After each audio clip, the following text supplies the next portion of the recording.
gente, Andréia, professora de História. Hoje nós vamos fazer aqui um aulão, né? Um resumão de alguns pontos aí que vocês viram, né? Durante a trajetória do curso aí, Lívia Kima, do PISM 2. Então, o que não tiver aqui nesse aulão, vocês têm material aí impresso, vocês têm as aulas, ok? Vocês vão consultar lá. A gente pegou aqui 2 temas, né? Que costumam cair recorrentemente aí nas provas do PISM. Tá legal? Então, vamos nessa. Revolução Industrial. Vamos lá. Podemos definir a Revolução Industrial como o nascimento das fábricas, né? A gente sabe que isso daí se deu principalmente na Inglaterra, né? Aquela expansão que eles queriam fazer, né, por territórios, tanto para a busca de matérias-primas quanto para o mercado consumidor, tá bom? Então a gente fala que a Revolução Industrial começou lá na Inglaterra, mas não ficou só por lá, não.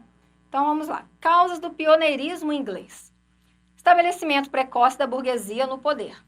Né, os burgueses ali, aquele pessoal do comércio, das pequenas manufaturas ali, subiu, né, ascendeu ao poder. Muito capital acumulado nas mãos dos britânicos naquele instante. Benefícios trazidos à economia inglesa pelos atos de navegação. Abundância de matéria-prima necessária à indústria têxtil. Algodão, né, vindo aí do sul dos Estados Unidos, vocês lembram, né, que já foi colônia da Inglaterra, e lã proveniente da própria Inglaterra. E um quinto motivo aí para o pioneirismo inglês. Existência de muitas reservas de carvão mineral naquele instante. Outro, o grande contingente de trabalhadores desempregados graças aos cercamentos dos campos. Então, a gente vai ver o que foi essa lei de cercamentos, né? O que aconteceu aí que ficou esse grande contingente de trabalhadores para as primeiras fábricas absorverem, né, massivamente. Lei de cercamentos. Uma lei inglesa permitia que as terras comuns utilizadas pelos camponeses fossem cercadas por seus proprietários, transformadas em pasto para a criação de ovelhas. Aí a gente lembra aquela saída, né, do sistema feudal para o capitalismo, né? Que o senhor tinha lá os servos, eles podiam usar ali, tinha um campo servil, lembra? Então, agora é tudo do dono da terra, então vai se cercar e vai ser ali a propriedade voltada para a produção de uma única coisa ou para a criação, né, de um único tipo de pecuária. Então, vamos lá. Aí os proprietários da transformada em pasto ou criação de ovelhas.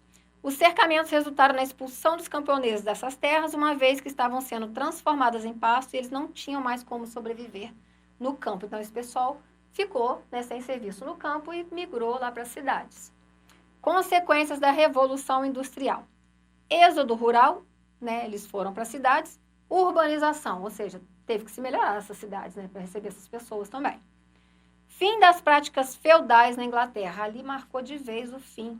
É aquela transição feudalismo-capitalismo, né? Então, é um marco, né? A Revolução Industrial. Advento do capitalismo, né? Como eu falei. E o surgimento de uma nova sociedade, né? Aí você começa a ter o proletariado, né? O trabalhador, o operário da fábrica. Aqui, então, a sociedade ficou dividida ali basicamente entre a burguesia, a menor camada, e o proletariado. Importante aí, burguesia consiste na classe social dominante dentro do sistema capitalista. Trata-se na prática daquele grupo de pessoas que detém os bens de produção ou o capital. Proletariado, aqueles que não possuem propriedade dos meios de produção, consequentemente têm que vender a força de trabalho. Eu vou trabalhar numa fábrica, eu vou fazer uma etapa da produção de determinado produto. Eu não sou dono da máquina, não sou dono da fábrica, né? Os meios de produção não me pertencem. Eu sou contratada ali para vender minha força de trabalho. Isso é o proletariado. Vamos lá. Agora, uma questão aí, né, a ver com a Revolução Industrial, que costuma cair, né, já caiu aí em um PISM anterior. Leia a frase a seguir. Por meio de tudo isso, pela divisão de trabalho, supervisão do trabalho, multas, sinos e relógios, incentivos em dinheiro, pregações e ensino, supressão das feiras e esportes, formaram-se novos hábitos de trabalho e impôs-se uma nova disciplina de tempo, né? Então, olha só, o relógio era um aparelho pouco utilizado até o século XVIII. O tempo era marcado pelos movimentos naturais, né? Você observa, né, a claridade e a escuridão, né, ali. E atividades agrícolas da maioria da população da Inglaterra.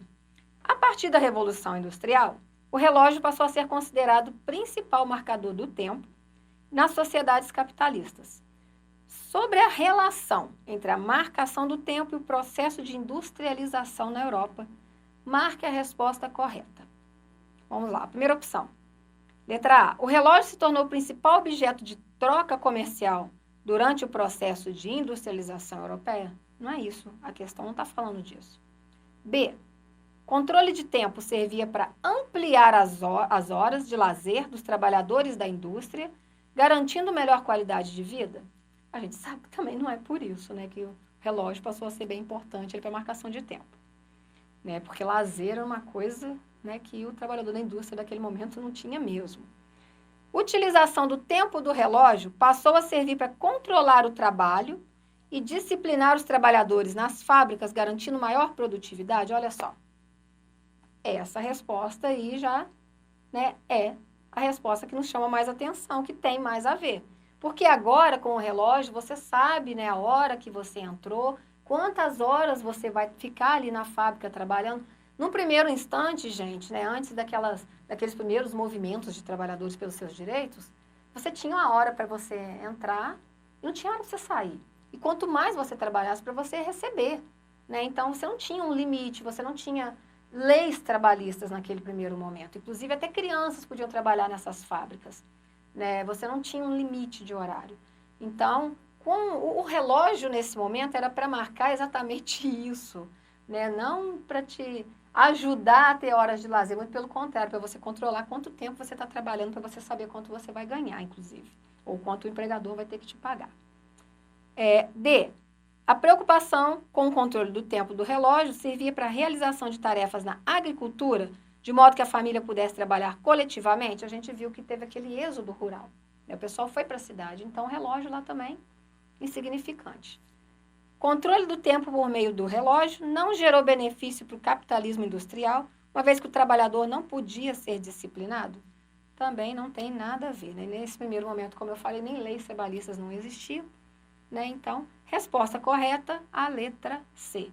Utilização para servir, né, para controlar o trabalho, disciplinar os trabalhadores, garantindo maior produtividade, né, para incentivar, quanto mais tempo você permanecer, né, mais você vai receber. Sobre a Revolução Industrial, correto afirmar que A. Está associada às características do absolutismo na Inglaterra, que instituiu manufaturas reais e estabeleceu rígido intervencionismo estatal na economia. B. Foi favorecida pela separação dos camponeses da terra, né, olha os cercamentos, no século XVII, através dos cercamentos que proporcionaram uma extensa reserva de mão de obra, acelerando o advento de relações de produção capitalistas, ó. Né, vamos guardar, letra B. C. Domínio sobre numerosas áreas ricas em ouro e prata, submetidas a rigoroso exclusivo, né, sistema colonial, permitiu à Inglaterra financiar os investimentos vinculados à Revolução Industrial? Não, gente, não tinha a ver sobre esse domínio de numerosas áreas ricas em ouro e prata, né? Outras metrópoles fizeram isso, inclusive Portugal, e tinha ali, né, o comércio, as boas relações com a Inglaterra, mas a Inglaterra mesmo, né? D. Símbolo máximo da primeira etapa da Revolução Industrial, a eletricidade favoreceu vultuosos investimentos públicos efetuados pela Inglaterra no início do século XIX.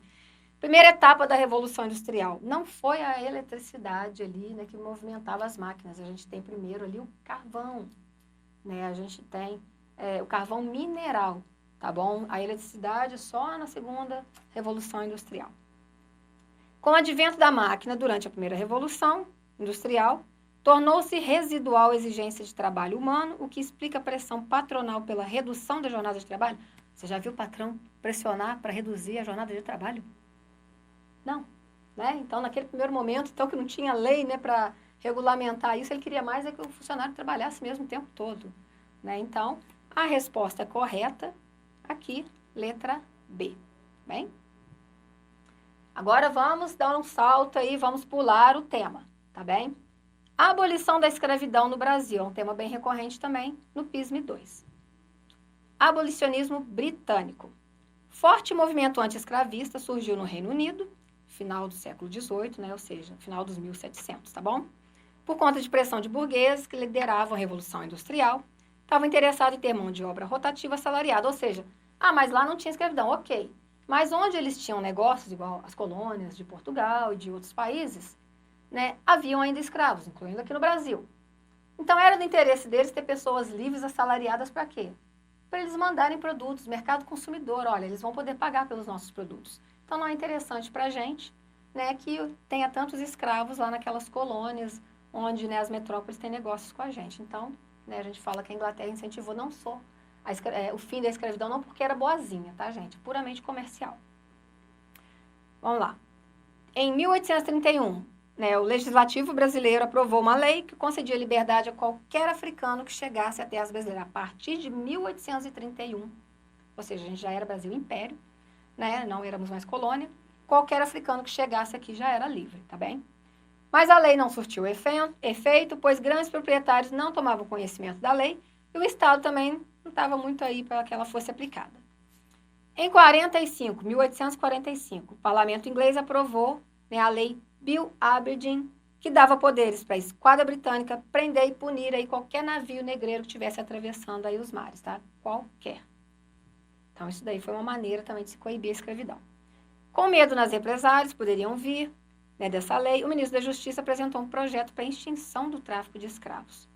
1850, a lei Eusébio de Queiroz proibia o tráfico, né, você trazer. Então, a gente teve aí também, em 1871, outra lei abolicionista, Lei do Ventre Livre.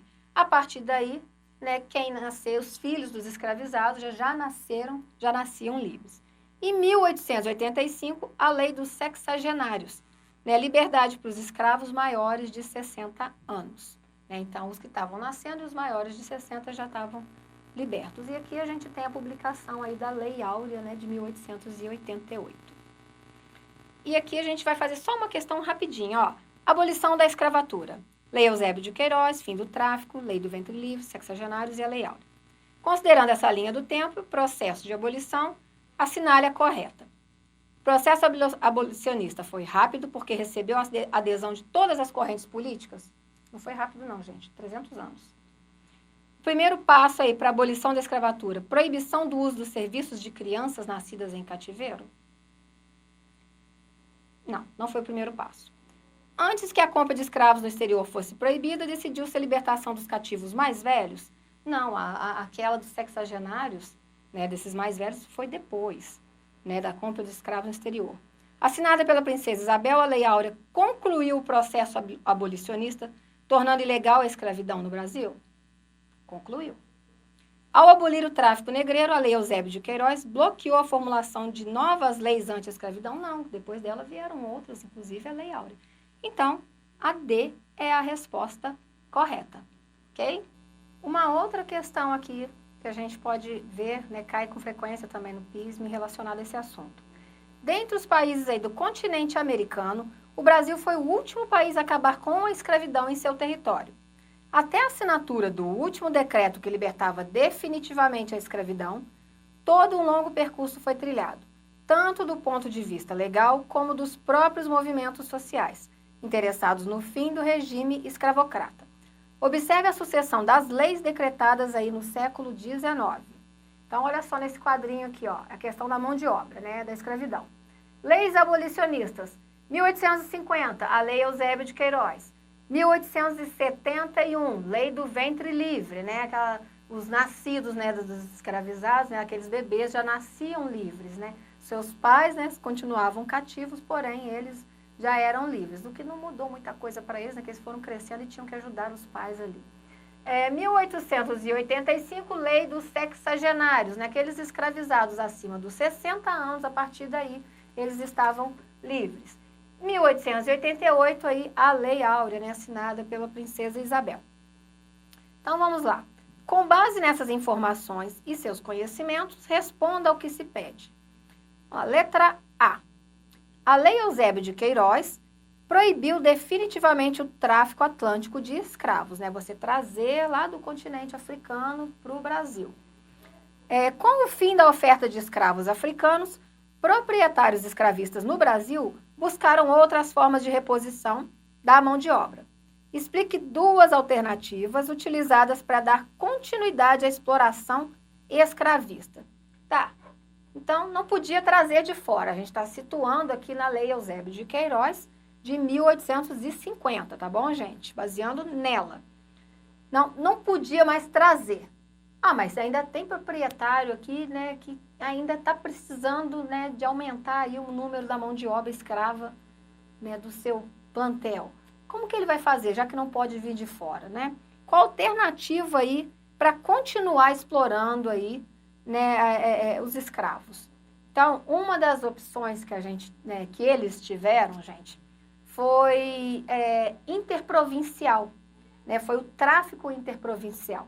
Se proibiu de trazer lá da África para cá, né? De atravessar o Atlântico com novos escravos. Não se falou nada, né, dos que já estavam aqui ser comercializados entre uma província e outra. Olha, tem um proprietário lá da Bahia, tem uma quantidade X de escravos que ele pode dispor e vender para o outro da outra província. Então, havia esse, né, essa interprovincial, né, esse comércio aí dos escravos interprovincial. Uma outra opção também é que continuou o tráfico negreiro mesmo no Atlântico, né? Eles tentavam bolar aí, né, aqueles navios ingleses que interceptavam nessas embarcações, né? Eles arriscavam continuar traficando, né? Aí já não era mais uma coisa que era liberada, um comércio liberado dos escravos. Era tráfico mesmo, né? Eles traziam mesmo da África, mesmo sendo proibido, correndo o risco aí de serem apreendidos e sofrerem aí as sanções legais. Então, as duas alternativas são essas, né? O comércio aí interprovincial, que não era proibido, e já o outro lado, que já era, né, não era permitido, que era o tráfico, mesmo atravessando o Atlântico. Então, vamos lá, a segunda parte aí dessa pergunta. A abolição da escravidão no Brasil foi o coroamento de uma política de gabinete, ou seja, foi fruto da ação isolada de deputados e senadores do Império do Brasil. Você concorda com essa afirmativa? Explique aí a resposta. Então, olha só. Coroamento aí da política, né, a abolição da escravidão foi uma política de gabinete, né, fruto de deputados e senadores? Não. Até porque a maioria desses deputados e senadores naquele período eram donos, eram proprietários de escravos e não estavam interessados no fim da abolição. Eles seriam prejudicados, né, com isso. Eles não apoiavam. Isso aí a gente pode falar que foi, sim, uma coisa ali já vinda de Dom Pedro, da princesa Isabel, até pelos acordos diplomáticos, né, aquilo que a gente já viu lá da Inglaterra, né, a gente vai manter aí com vocês uma negociação, né, um comércio e tal, mas vocês têm que parar com esse negócio de escravidão, porque para a Inglaterra era interessante vender para as pessoas, né, que a partir de livres pudessem ter salário e também serem consumidores dos seus produtos. Então, aqui, olha só, essa afirmativa está incorreta, né, não era do interesse de deputados e senadores, e sim, né, do Império, né, de Dom Pedro II e da sua filha, Princesa Isabel, assinar isso daí para fazer ali, né, um apaziguamento ali com a Inglaterra, tá bom? Então, vocês podem consultar aí, não vai cair só isso, né, de questão lá no PISM, vocês podem consultar aí o material impresso, vocês podem consultar aí as aulas anteriores, né, o aulão. Não dá para a gente abordar todos aqueles temas, a gente pegou esses dois aí que a gente julga, né, de certa relevância para vocês. Bons estudos e boa prova!